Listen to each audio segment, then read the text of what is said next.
mana Bag'dod, Buvayda, mana Mingbuloq tumani, Shahrixon, Rishton tumani, Shahrixondan Bahodirjon kelib turibdi. Bu rizq nasib o'rtoqlar. Ustozimiz she'rlar aytganda birovning rizqini birov yeyolmaydi. Bu rizq nasib o'rtoqlar. Bahodirjon mana shu bilan 3-chi yo 4-chi marta kelishi. Bu odam mana shu san'atchilarni yuzaga chiqarib ko'rsatib, o'shanga bir like bosib, rahmat desa xursand bo'ladigan odam bu odam. Shunga shuni qoni to'yadigan, shunga shuni nimalari ko'tariladigan inson. Men qoyil qolaman. Ba'zi odamlar qo'shnisiga to'yga kelishga erinadi, uzoqroq deydi. Bitta uy nari deydi. Ha, bular qachon chaqirsa kelishadi. Rahmat. Bahodirjonni yurtiga, avvalambor, yonidagi aka-ukalariga, o'tib ketgan ota-onalariga bo'lsa, umriga, rizqiga barakalla tilaymiz. Qayda bo'lsa ham sog' salomat bo'lsin ilohim.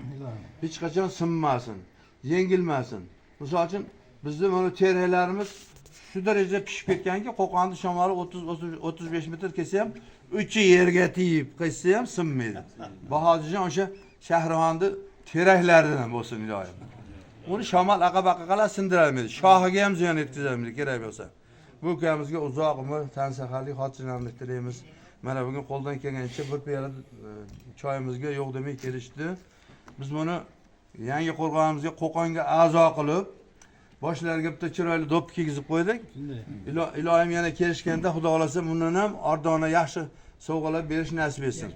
Bu ukam yomonlik ko'rmasin, yaxshilik ko'rsin. Qayda bo'lsa ham peshonasini Xudo ham yoriq qilsin. Xudo berganini to'xtatib bo'lmas, bermasa-chi o'xshatib bo'lmas degan. Bunga bergan, buni to'xtatib bo'lmaydi. Unga tan beradiganlar yo'q. Xo'p qolsin. Amin. Shu ishimda, ustimizda ham ishlarga baraka bersin. Bugungi mana o'tirishlarimiz yozgi o'tirishlarimizni boshlanishi, bugungi yeb ichganimiz savobini, bugungi Navro'z arafasida qilingan ehsonlarimizni savobini, o'zimiz tomonidan o'tib ketgan ota-onalarimiz, aka-ukalarimiz, yori birodarlarimiz, piri ustozlarimiz, yurtlarimizdagi o'zimizda aziz avliyolar, shularni ruh boshlarga bag'ishladik. Allohim yeyilgan, ichilgan, o'qilgan mana duolarimiz yuzasidan hammamiz duomizni Xudoyimiz o'zi kechirib yuborsin. Amin. Qayda bo'lsang sog' salomat qilsin. Kelajakda hammamiz o'ylagan maqsadlarimizga yetaylik. Umralarga borish, pul topgan pullarimizni yaxshi kunlarga sarf qilish, o'g'illarimiz, qizlarimizga sarf qilish, beda shukrlar aytib, Xudoga ibodat qilib, shundan minnatdor bo'lib yurish nasib etsin. Mana bu yerda ham bunyod qilgan insonlarning ishlariga, oshlariga barakalla bo'lsin. Allohim bu yana